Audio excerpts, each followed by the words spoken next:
Olá pessoal, tudo bem com vocês? Na nossa aula de sexta-feira passada, vemos como calcular toda a decodificação do delineamento experimento, sobretudo o delineamento fatorial completo. Nesta videoaula, mostrarei passo a passo como entender de forma bastante tranquila o DOE, focado na família fatorial completo. Então vamos avançando. Então pessoal, o DOE em essência utiliza-se de ferramentas estatísticas, sobretudo regressão linear e não linear, teste T e ANOVA. Ok pessoal? Para executar o delineamento experimento, precisa-se conhecer muito bem quem são os fatores chamados de variável x e quem são as variáveis respostas, conhecidas por variáveis y, ok? Então, a variável resposta é a variável que representa o resultado de um experimento. Nós podemos ter três cenários possíveis: otimizar buscando maximização, ou minimização, ou um valor nominal, que é target. Os fatores são as variáveis de entrada, que podem ser controláveis ou não, quantitativas ou qualitativas. Níveis são os valores que podem assumir cada fator. Veremos mais para frente um exemplo prático. Corrida é cada combinação de fatores em níveis em um experimento. Então, corrida, pessoal, é o arranjo experimental completo, contendo todas as combinações possíveis, para o caso de um delineamento completo, fatorial completo. Replicação é a repetição de um determinado experimento. Naquela mesma condição experimental, vamos executar novamente a medição das respostas.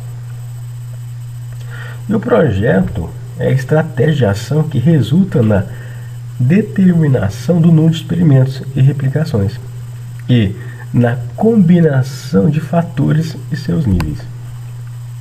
Sem ter pontos e blocos, pessoal, é mais tratado isso com a metodologia da superfície de resposta. Então nós temos aqui, o DOE é uma metodologia. Na família fatorial nós temos fatorial completo, fatorial fracionado, placa de Burman, que são fatoriais fracionados saturados, e o full fatorial, que trabalha-se com mais de 2 níveis. Taguchi também é um fatorial fracionado, que pode trabalhar com 2 e 3 níveis, tá pessoal? E são fatoriais fracionados saturados. A metodologia da superfície de resposta é utilizada para avaliar curvaturas na resposta, tá pessoal? Usa-se regressão não linear, sobretudo uma equação polinomial de segunda ordem, ou uma equação quadrática, tá pessoal? Mistura são arranjos experimentais mais complexos, que envolvem proporções, aplicados bastante na engenharia química, cerâmica, e dentre outras aplicações. Então, conforme eu comentei com vocês, o alicerce do DOE é uma regressão. Então, como que faz uma regressão, pessoal? São equações polinomiais de primeira, segunda ou ordem maior. Imaginemos que nós tenhamos o seguinte problema: quantidade e preço. Quem é a variável resposta? Quantidade. Qual é a variável x? O preço. Então, o cálculo manual seria: o vetor unitário é para calcular a constante. Então, nós teríamos o x transposto, a matriz x aqui, ó, transposta, adicionando mais um vetor unitário, Multiplicando pela matriz x normal, acha-se o inverso dessa matriz. Depois, o x transposto multiplicado pela matriz y. E por fim, esse resultado dessa multiplicação vezes a matriz inversa, que vamos obter os nossos coeficientes. Um cálculo bastante complicado quando nós temos muitas variáveis, mas em termos de custo computacional é ínfimo, tá, pessoal? Então vamos entender um pouco o que vem a ser o DOE fatorial completo.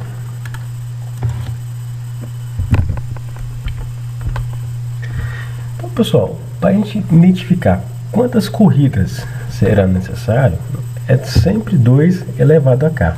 2, o número de níveis, k fatores. Se temos 2 fatores, 2 elevado a 2, são 4 corridas. Se temos 3 fatores, são 8 corridas, tá, pessoal? Vamos por um exemplo que nós fizemos na aula. Aqui eu mostrarei como fazer passo a passo no Excel. Então, pessoal, é muito comum ou você constrói a RAM experimental dessa forma aqui, ó, usando menos, mais, mas nesse caso aqui vamos trabalhar com menos 1 e 1. O menos 1 aqui, pessoal, tem a mesma notação de menos e o mais 1 como mais. Por quê? Porque se nós colocarmos assim menos 1, o Excel vai entender que isso é um texto. Nós temos que manipular isso como se fosse uma variável quantitativa. Então vamos inserir menos 1. Aqui nós temos A, B, são 2 fatores, então seriam 4 corridas. Por que nós temos 8 aqui? Para ter réplicas. Lembra disso, pessoal? Porque com réplicas nós temos grau de liberdade para o erro. Por quê? Qual que é o GL do erro? Desculpa. É o número de réplicas menos a dimensão original do experimento. Se nós não temos réplicas, nesse caso 4 menos 4 daria 0 para o erro. Ou seja, não teríamos teste de hipótese. Não saberíamos o quão confiável é o projeto experimental que fizemos. Então, como que construímos o nosso arranjo experimental, pessoal? Sempre começando assim, ó, menos 1, 1, menos 1, 1. E como nós temos uma réplica aqui, basta dar Ctrl C e Ctrl V. Depois dobramos, menos 1, menos 1, menos 1, 1 e 1. Vamos pegar aqui Ctrl C e Ctrl V só para repetir a dimensão. A vezes B, pessoal, porque nós temos que ter todas as combinações, que são os termos de interação. O que é dependência, ou seja, correlação e interação. Correlação é dependências. Então, se uma sobe, quando a correlação é positiva, se uma variável sobe, a outra também sobe. Se a correlação for negativa, se uma variável sobe, a outra desce. Interação, turma, é o efeito combinado de duas ou mais variáveis. Então aqui, como que eu encontro a interação? Basta multiplicação sinal, esse vezes esse, e vamos arrastar. Pronto, está feito. Aqui temos as respostas, pessoal. Lembram? Então imagine que A fosse temperatura, nível menos 20 graus, nível mais 50 graus. E B, pressão, nível menos 10 psi, nível mais 50 psi, tá ok? Então, executando todos os níveis menos, tivemos 20 de valor de resposta para um determinado processo.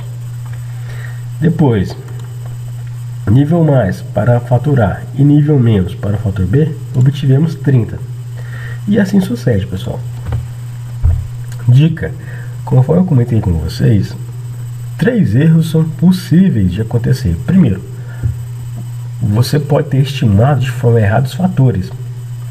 Em segundo, você pode ter estimado de forma errada os níveis de cada fator. E em terceiro, podem haver erros de medição talvez aqui não seria 20, fosse 19,5. Só avaliamos isso com teste de hipótese, pessoal. Tá ok? Então vamos agora calcular o efeito. Como que nós achamos o efeito? O efeito, pessoal, nada mais é do que a média do nível mais menos a média do nível inferior. Então no Excel vamos usar a função soma C, ó, igual soma C. Pegaremos todo o arranjo experimental aqui do fator A, ponto e vírgula 1, buscando a variável resposta. Como é a média, vamos dividir por 4. Então deu, no meu caso aqui, pessoal, 43 exato. Tá ok? Menos soma C, novamente o fator A, buscar menos 1 agora, toda a variável resposta, tá, turma? Dividido por 4. Então eu tenho que o efeito do fator A vale 12,25. Ou seja, conclui-se que, inicialmente, o efeito no nível mais 1 é mais influente para o fator A. Faremos a mesma coisa agora para a variável B, igual soma C, esse intervalo aqui, 1, buscando a variável resposta, e dividido por 4, menos soma C, pegando toda a variável novamente, menos 1, buscando essa variável resposta, dividir por 4, porque é a média. Também deu positivo, deu um valor de 23,75. Conclui-se que nesse momento, para o fator A, o efeito no nível mais 1 é mais influente. Agora para a interação, mesma coisa, soma C, pegando todo mundo aqui, pessoal, um positivo, a variável resposta, divide por 4, menos soma C, todo mundo aqui, menos 1, buscando a variável resposta, dividindo por 4. Também dá um valor positivo, tá, turma? Ou seja, também para a interação, o efeito no nível mais 1 é mais influente. Regressão é sempre... O que é regressão, pessoal? É um y em função de x, certo? Nesse caso aqui, pessoal, para encontrarmos isso, basta dividir o efeito por 2. Então aqui nós temos a nossa equação. Seria 6,125x1 mais 11,875x2 mais 2,125x3 mais a constante. Como que eu encontro a constante? Vou chamar de B0. É a média de todas as respostas, pessoal, que vale 36,875. Vamos deixar aqui em negrito, em amarelo, para que vocês possam replicar com bastante calma. Agora que entra a estatística, pessoal. Eu não sei ao certo se esses coeficientes aqui são significativos. Tá ok? Então como que eu construo isso? Primeira coisa, pessoal, eu chamei de y2 aqui a segunda parte das respostas, tá? Coloquei aqui, ó. Deixa eu deixar em negrito para vocês enxergarem. Então o que vem isso aqui, ó? É para que nós possamos calcular média e variância de uma forma mais amigável. Então aqui eu tenho a resposta inicial e aqui eu tenho a réplica. Vamos achar agora a média. Média. Ok. Agora vamos achar a variância.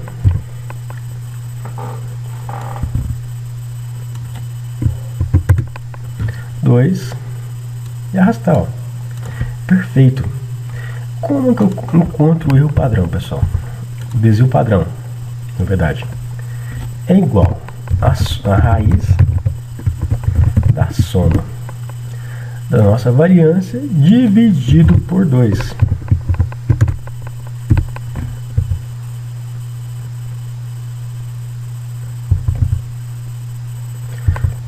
Então, nesse caso aqui, pessoal, o nosso erro experimental será igual a raiz da soma da nossa variância dividido por 2.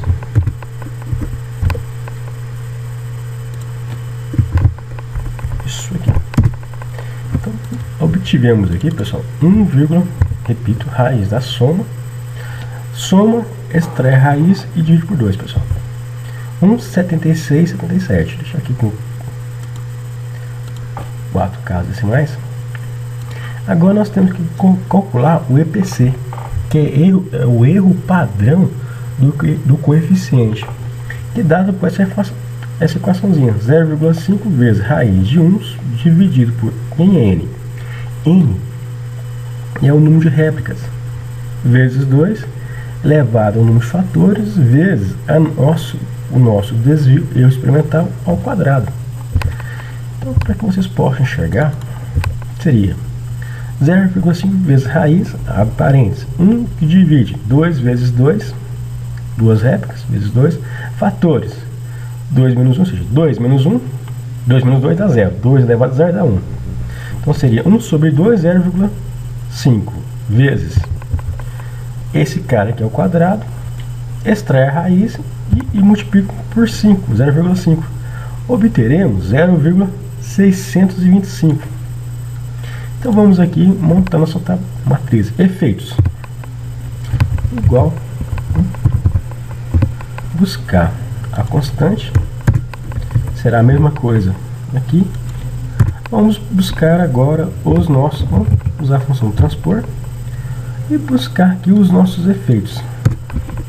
Selecionar F2, Ctrl Shift Enter.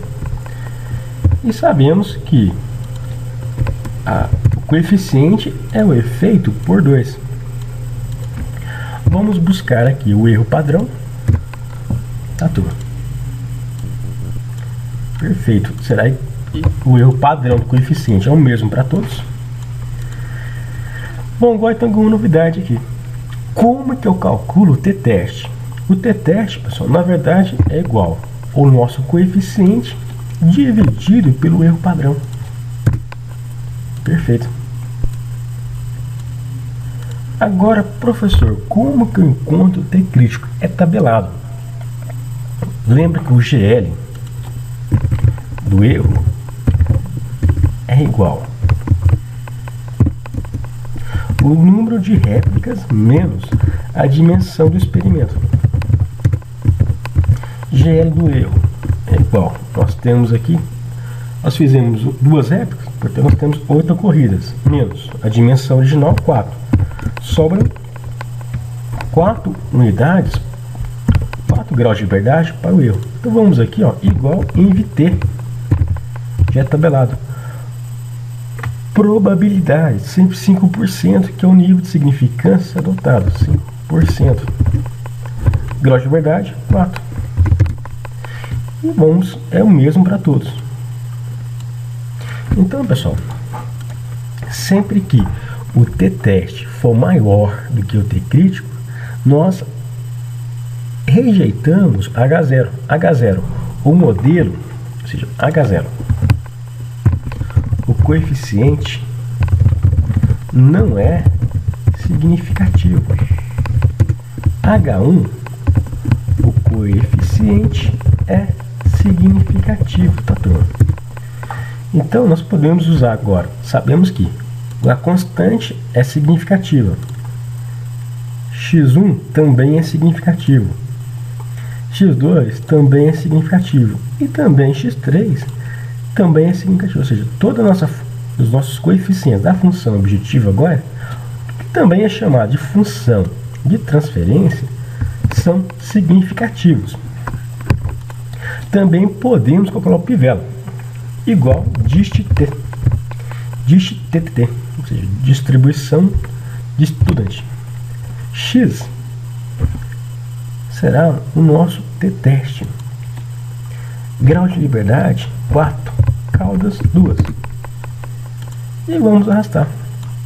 Ou seja, sempre que o p-value for menor do que 0,05 ou 5%, refuta H0. Ou seja, podemos usar tranquilamente aqui todos os nossos coeficientes. Repito para vocês, turma, igual dist t, que a função, essa função é compatível com 2007, que vocês têm. X é o t-teste. Grau de liberdade é o grau do erro. Nós temos aqui 4. E sempre 2 caudas. E podemos arrastar. Perfeito. Nós podemos usar essa equação. Pessoal, também mostrarei como calcular o ANOVA. Ok? Então, para calcular o ANOVA, precisamos de algumas informações. Ó. A média do nível mais para o fator A. A média do nível menos para o fator A, a mesma coisa, a média do nível mais do fator B, a média do nível B no nível menos, e a média no nível mais e do nível menos da interação A vezes B, tá ok? E a média será idêntica para os dois, tá? A média, nossa média global vale 36,875, que é a nossa constante aqui, B0. Bom, pessoal, no ANOVA, vamos colocar aqui ANOVA para que vocês possam entender. Depois rodaremos no Minitab. ANOVA, negrito, e vamos colocar aqui um pouquinho diferente. Então aqui, pessoal, agora é o ANOVA, análise de variância, que usa o teste F. Então nós temos aqui, ó, o fenômeno de mean effects seria as interações, seria os efeitos de primeira ordem. Como que eu acho esse valor? Como que nós achamos a soma quadrática, pessoal? Essa aqui é chamada de soma quadrática. Mostro para vocês aqui passo a passo. É igual à dimensão original do experimento, 4 vezes a média do nível mais menos a média global ao quadrado mais 4 vezes, novamente, 4 é a dimensão original do experimento, a média do nível menos para o efeito A menos a média global ao quadrado. Tá, enter. Para calcular do efeito B é a mesma coisa. Vamos lá, ó.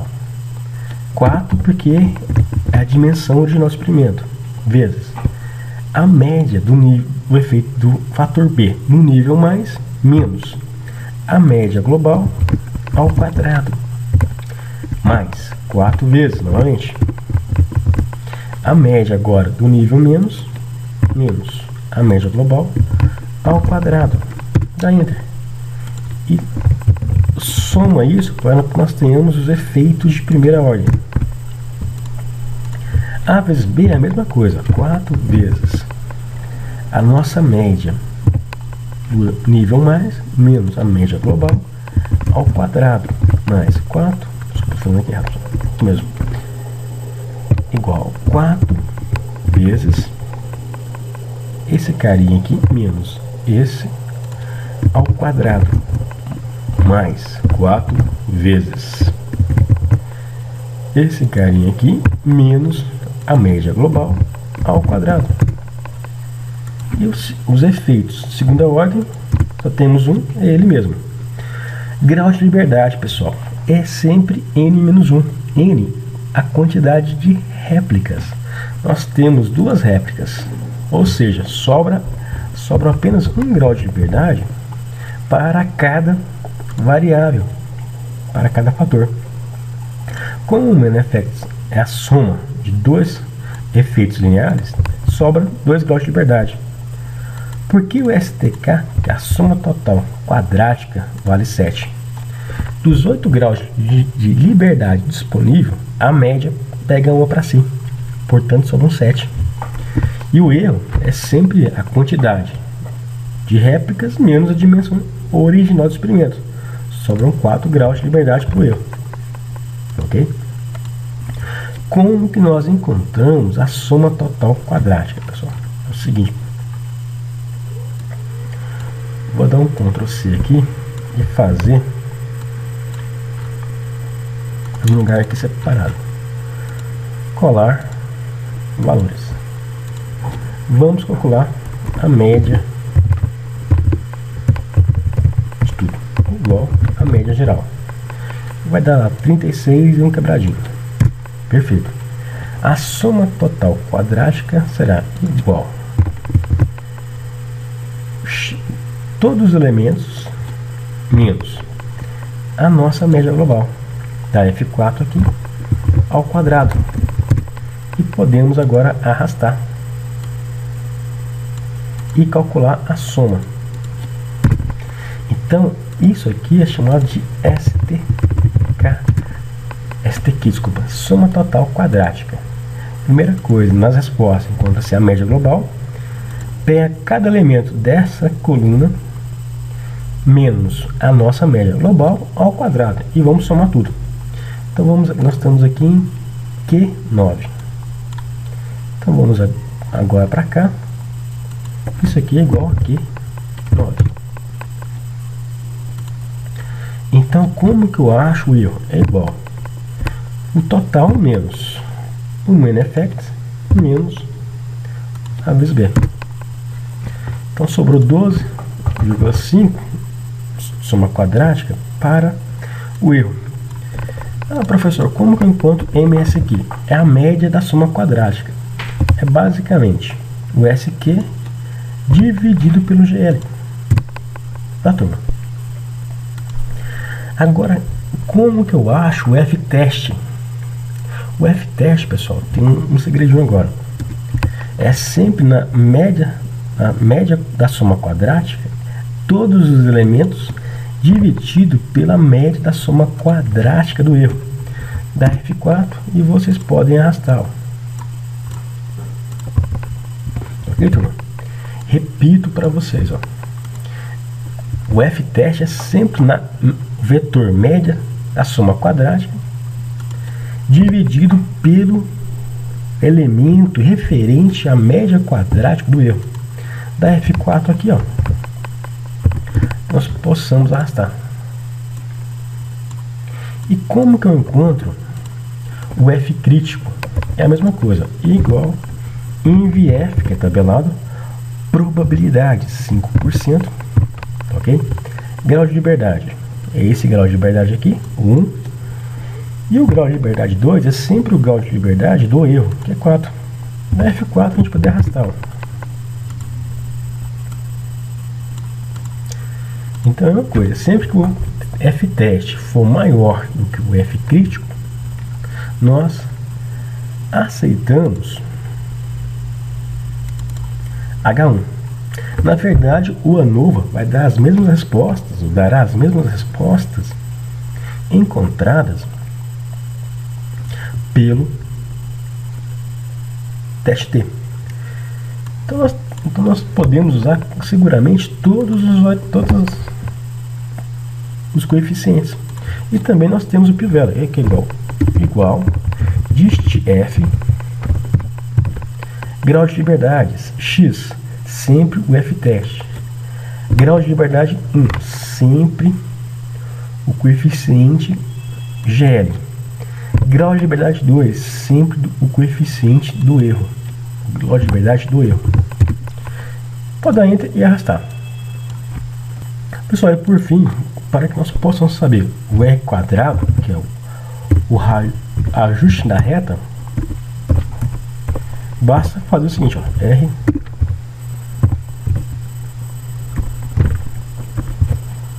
quadrado é igual, vamos somar os nossos erros, somas quadráticas de cada termo e vamos dividir isso aqui pela soma total quadrática. Então, pessoal, nosso R quadrado vale 99,15, ou seja, quanto mais próximo de 1 for o R quadrado, melhor é o ajuste da regressão. Geralmente, quando os p-values são todos abaixo de zero, demonstra que o nosso R quadrado ou R quadrado ajustado são bem altos, ok? Na próxima aula, mostrarei como chegar nas mesmas conclusões usando o software Minitab. Um abraço a todos.